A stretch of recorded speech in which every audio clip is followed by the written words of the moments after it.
Hi everyone, welcome back to our channel. Today I'm going to show you exactly how to go live on Instagram. Going live is a great way to engage with followers in real time, whether you are answering questions, showcasing something, or just connecting with your audience. So let's get started. First of all, find the Instagram app on your home screen. Now open it. Next, you are going to tap the plus icon at the top left corner of your feed. Next, tap onto the camera option. Here you can find the live option. Simply slide to right. Now it is the live option.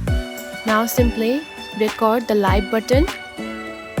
In few seconds, you will be able to go live on Instagram.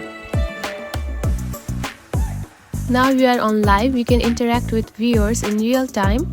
You will see their comments pop up on the screen and you can respond, answer questions, or even shout out people who are joining. It's all about making the real-time connection. And that's it. That's how easy it is to go live on Instagram. After live session ends, you have the option to share the recording to your story. And there you have it. That's how easy it is to go live on Instagram. If you found this video helpful, don't forget to like and subscribe for more tips. Thanks for watching.